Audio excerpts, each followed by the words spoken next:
The Clash of Civilizations and the Remaking of World Order by Samuel Phillips Huntington.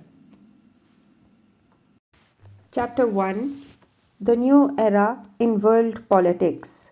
Two worlds, us and them. While one world expectations appear at the end of major conflicts, the tendency to think in terms of two worlds recurs throughout human history. People are always tempted to divide people into us and them, the in group and the other, our civilization and those barbarians. Scholars have analyzed the world in terms of the Orient and the Occident, North and South, center and periphery. Muslims have traditionally divided the world into Dar al Islam and Dar al Harb, the abode of peace and the abode of war. This distinction was reflected and in a sense reversed at the end of Cold War by the American scholars who divided the world into zones of peace and zones of turmoil. The former included the West and Japan with about 15% of world's population, the latter everyone else. Depending upon how the parts are defined, a two-part world picture may in some measure correspond with reality. The most common division, which appears under various names, is between rich, modern, developed countries and poor, traditional, underdeveloped, and developing countries. Historically, correlating with this economic division is the cultural division between the West and the East, where the emphasis is less on the differences in economic well being and more on the differences in underlying philosophy, values, and way of life. Each of these images reflects some elements of reality, yet also suffers limitations. Modern countries share characteristics which differentiate them from poor traditional countries, which also share characteristics.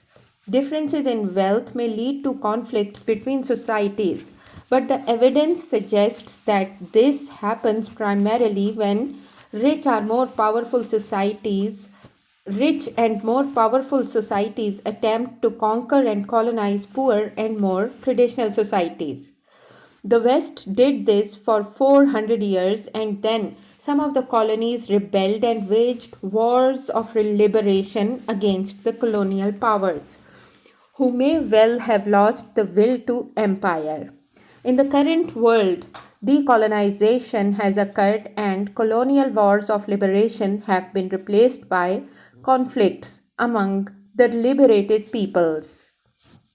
At a more general level, conflicts between rich and poor are unlikely because, except in special circumstances, the poor countries lack the political unity and economic power and military capability to challenge the rich countries.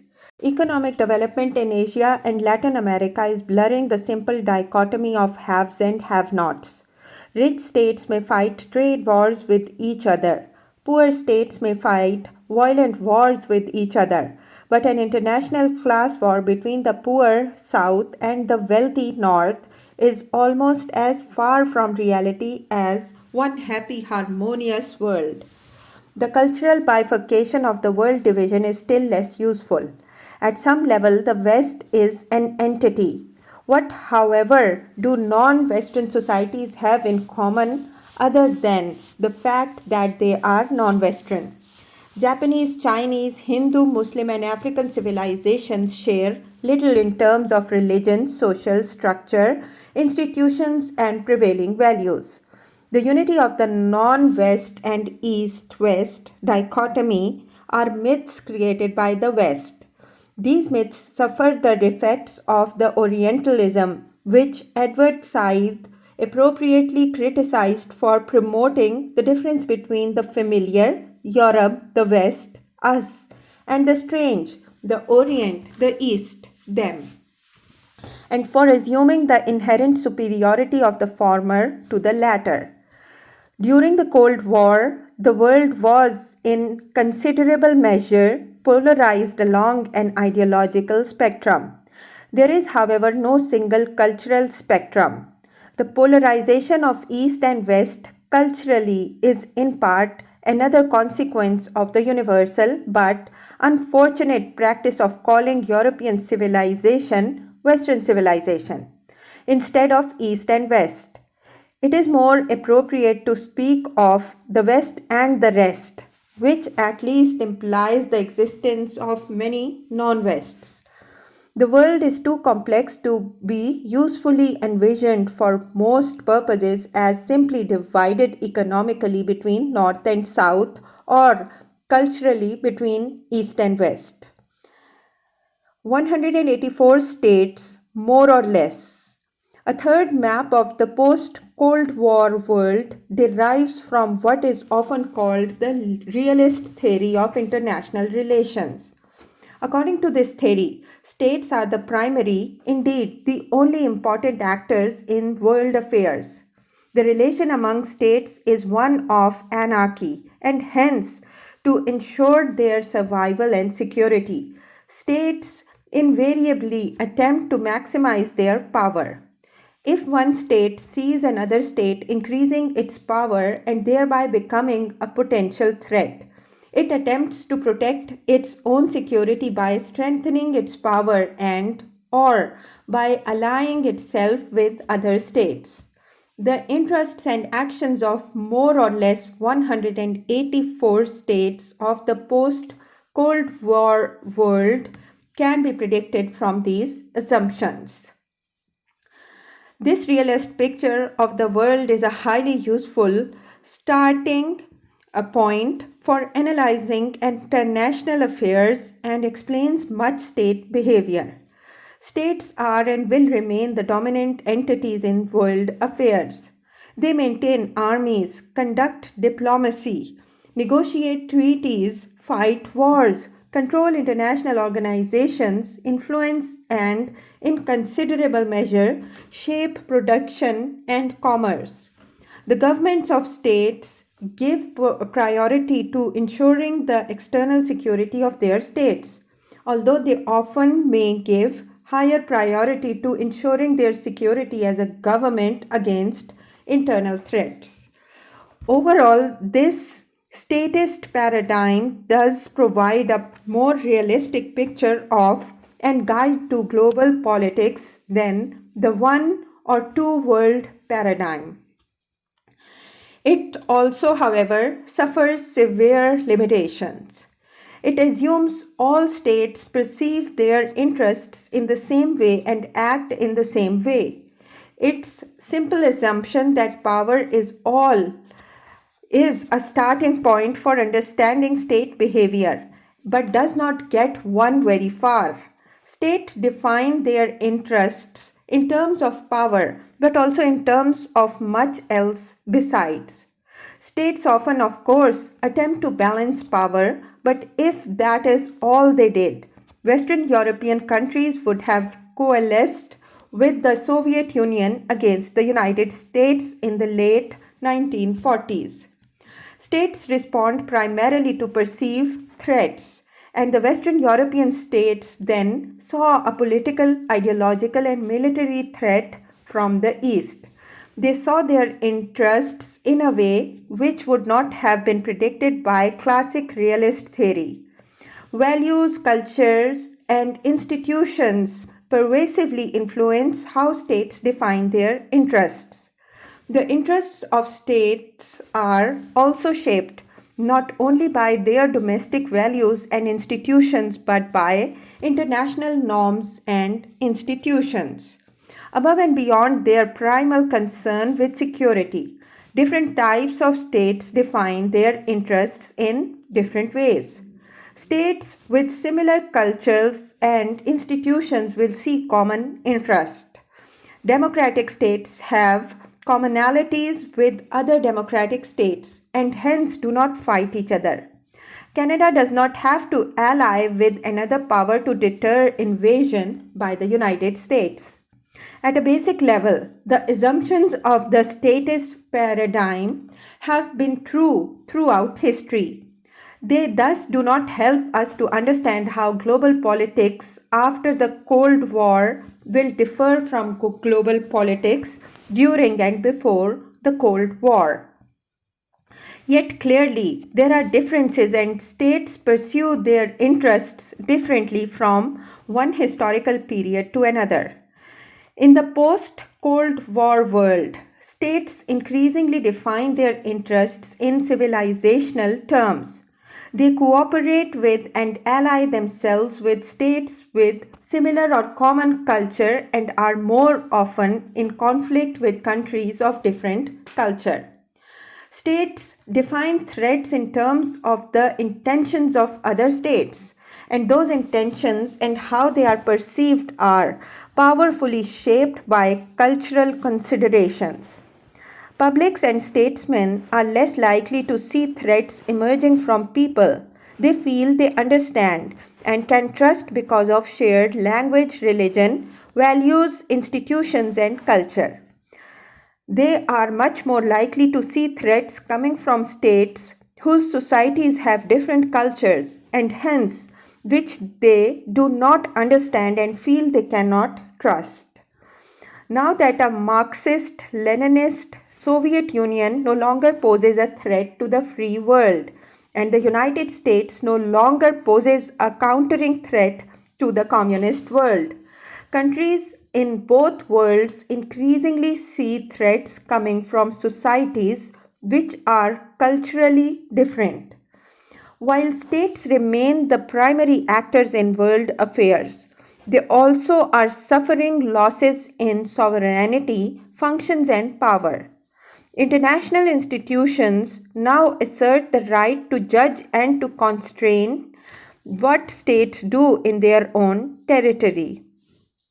In some cases, most notably in Europe, international institutions have assumed important functions previously performed by the states, and powerful international bureaucracies have been created which operate directly on individual citizens. Globally, there has been a trend for state governments to lose power also through evolution to substate, regional, provincial, and local political entities. In many states, including those in the developed world, regional movements exist promoting substantial autonomy or secession. State governments have, in considerable measure, lost the ability to control the flow of money in and out of their country and are having increasing difficulty controlling the flows of ideas, technology, goods, and people. State borders, in short, have become increasingly permeable. All these developments have led many to see the gradual end of the hard billiard ball state, which perpetually has been the norm since the Treaty of Westphalia in 1648 and the emergence of a varied, complex, multi-layered international order more closely resembling that of the medieval times. Sheer chaos. The weakening of states and the appearance of failed states contribute to a fourth image of the world in anarchy.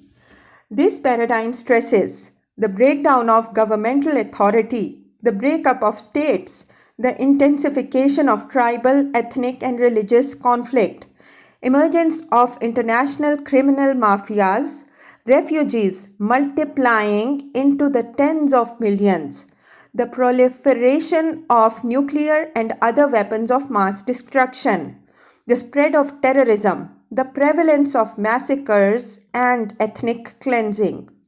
This picture of a world in chaos was convincingly set forth and summed up in the titles of the two penetrating works published in 1993, Out of Control by Zbigniew Brzezinski and Pandemonium by Daniel Patrick Moynihan. Like states paradigm, the chaos paradigm is close to reality. It provides a graphic and accurate picture of much of what is going on in the world. And unlike the state's paradigm, it highlights the significant changes in world politics that have occurred with the end of the Cold War. As of early 1993, for instance, an estimated 48 ethnic wars were occurring throughout the world, and 164 territorial ethnic claims and conflicts concerning borders existed in the former Soviet Union, of which 30 had involved some form of armed conflict. Yet it suffers even more than the state's paradigm in being too close to reality. The world may be chaos, but it is not totally without order. An image of universal and undifferentiated anarchy provides few clues for understanding the world, for ordering events and evaluating their importance, for predicting trends in the anarchy, for distinguishing among types of chaos and their possibly different causes and consequences, and for developing guidelines for governmental policymakers. Comparing worlds, realism, parsimony, and predictions. Each of these four paradigms offers a somewhat different combination of realism and parsimony. Each also has its deficiencies and limitations. Conceivably, these could be countered by combining paradigms and positioning, for instance, that the world is engaged in simultaneous processes of fragmentation and integration.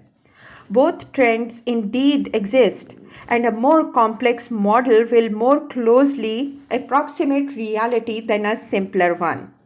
Yet this sacrifices parsimony for realism, and if pursued very far, leads to the rejection of all paradigms or theories. In addition, by embracing two simultaneous opposing trends, the fragmentation integration model fails to set forth under what circumstances one trend will prevail and under what circumstances the other will.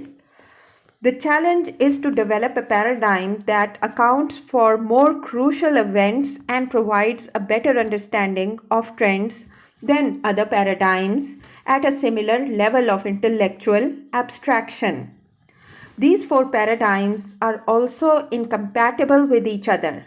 The world cannot be both one and fundamentally divided between the East and West or North and South. Nor can the nation state be the base rock for international affairs if it is fragmenting and torn by proliferating civil strife. The world is either one or two or 184 states, or potentially an almost infinite number of tribes, ethnic groups, and nationalities. Viewing world in terms of 7 or 8 civilizations avoids many of these difficulties. It does not sacrifice reality to parsimony as do the one and two world paradigms. Yet, it also does not sacrifice parsimony to reality as the status and chaos paradigms do. It provides an easily grasped and intelligible framework for understanding the world, distinguishing what is important from what is unimportant among the multiplying conflicts, predicting future developments, and providing guidelines for policymakers. It also builds on and incorporates elements of the other paradigms. It is more compatible with them than they are with each other. A civilizational approach, for instance, holds that the forces of integration in the world are real and are precisely what are generating counter forces of cultural assertion and civilizational consciousness. The world is in some sense too, but the central distinction is between the West as the hitherto dominant civilization and all the others, which however have little if any in common among them. The world, in short, is divided between a Western one and a non-Western many. Nation states are and will remain the most important actors in world affairs, but their interests, associations, and conflicts are increasingly shaped by cultural and civilizational factors. The world is indeed anarchical, rife with tribe and nationality conflicts, but the conflicts that pose the greatest dangers for stability are those between states or groups from different civilizations. A civilizational paradigm thus sets forth a relatively simple but not too simple map for understanding what is going on in the world as the 20th century ends. No paradigm, however, is good forever. The Cold War model of world politics was useful and relevant for 40 years but became obsolete in the late 1980s, and at some point, the civilizational paradigm will suffer a similar fate. For the contemporary period, however, it provides a useful guide for distinguishing what is more important from what is less important. Slightly less than half of the 48 ethnic conflicts in the world in early 1993, for example, were between groups from different civilizations. The civilizational perspective would lead the UN Secretary General and the US Secretary of State to concentrate their peacemaking efforts on these conflicts, which have much greater potential than others to escalate into broader wars. Paradigms also generate predictions, and a crucial test of a paradigm's validity and usefulness is the extent to which the predictions derived from it turn out to be more accurate than those from alternative paradigm. A statist paradigm, for instance, leads John Mearsheimer to predict that the situation between Ukraine and Russia is ripe for the outbreak of security competition between them. Great powers that share a long and unprotected common border, like that between Russia and Ukraine, often lapse into competition driven by security fears. Russia and Ukraine might overcome this dynamic and learn to live together in harmony, but it would be unusual if they do. A civilizational approach, on the other hand, emphasizes the close cultural, personal, and historical links between Russia and Ukraine and the intermingling of Russians and Ukrainians in both countries, and focuses instead on the civilizational fault line that divides Orthodox Eastern Ukraine from Uniate Western Ukraine, a central historical fact of long standing which, in keeping with the realist concept of states as unified and self identified entities, Mearsheimer totally ignores. While a statist approach highlights the possibility of a Russian Ukrainian war, a civilizational approach minimizes that and instead highlights the possibility of Ukraine splitting in half, a separation which cultural factors would lead one to predict might be more violent than that of Czechoslovakia, but far less bloody than that of Yugoslavia. These different predictions in turn give rise to different policy priorities. Mearsheimer's statist prediction of possible war and Russian conquest of Ukraine leads him to support Ukraine's having nuclear weapons. A civilizational approach would encourage cooperation between Russia and Ukraine, urge Ukraine to give up its nuclear weapons, promote substantial economic assistance and other measures to help maintain Ukrainian unity and independence, and sponsor contingency planning for the possible breakup of Ukraine. Many important developments after the end of the Cold War were compatible with the civilizational paradigm and could have been predicted from it. These include the breakup of the Soviet Union and Yugoslavia, the wars going on in their former territories, the rise of religious fundamentalism throughout the world, the struggles within Russia, Turkey, and Mexico over their identity, the intensity of trade conflicts between United States and Japan, the resistance of Islamic states to Western pressure on Iraq and Libya, the efforts of Islamic and Confucian states to acquire nuclear weapons and the means to deliver them. China's continuing role as an outsider great power, the consolidation of new democratic regimes in some countries and not in others, and the developing arms competition in East Asia. The relevance of the civilizational paradigm to the emerging world is illustrated by the events fitting that paradigm, which occurred during a 6 month period in 1993. A continuation and intensification of the fighting among Croats, Muslims, and Serbs in the former Yugoslavia. The failure of the West to provide meaningful support to the Bosnian Muslims or to denounce Croat atrocities in the same way Serb atrocities were denounced. The unwillingness of Russia to join other UN Security Council members in getting the Serbs in Croatia to make peace with the Croatian government and the offer of Iran and other Muslim nations to provide 18,000 troops to protect Bosnian Muslims. The intensification of the war between Armenians and Azeris.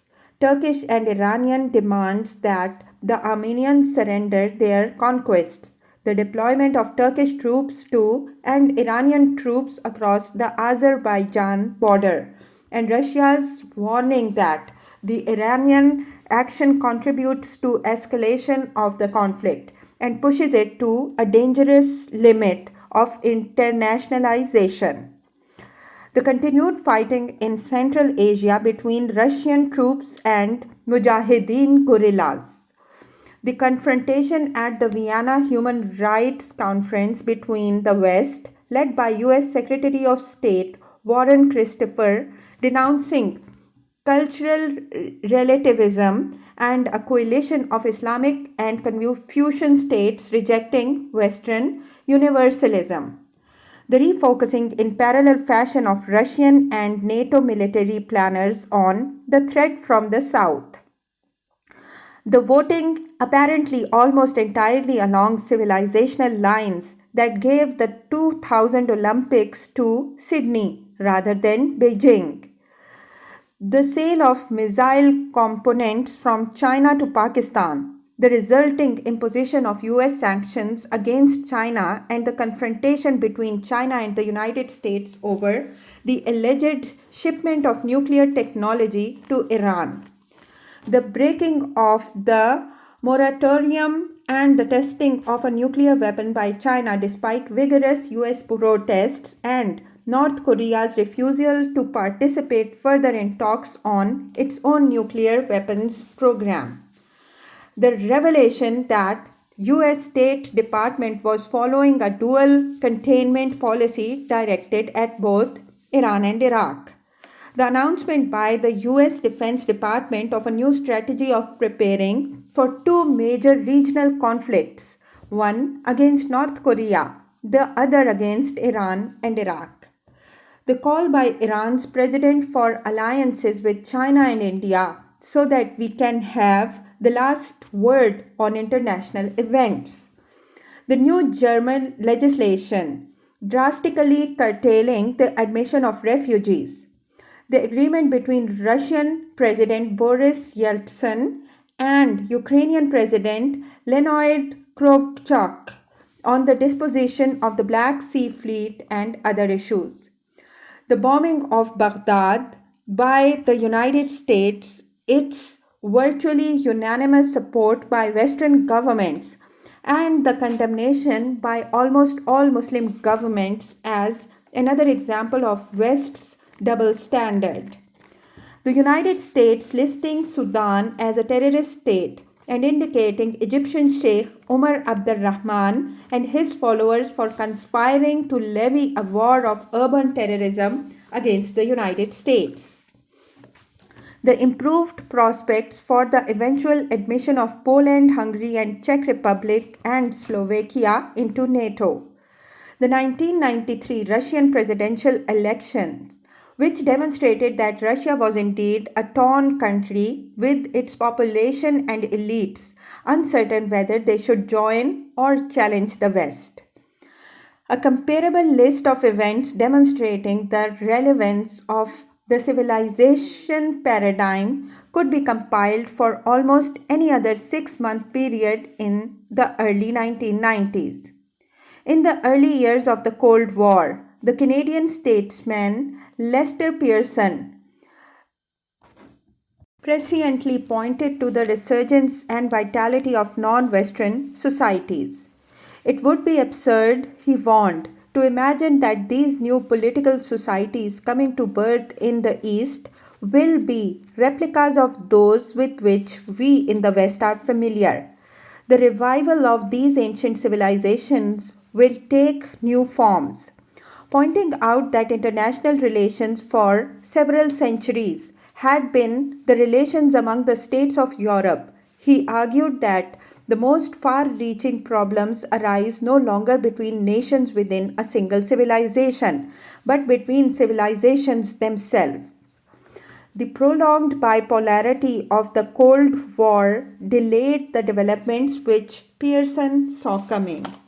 The end of the Cold War released the cultural and civilizational forces which he identified in the 1950s, and a wide range of scholars and observers have recognized and highlighted the new role of these factors in global politics.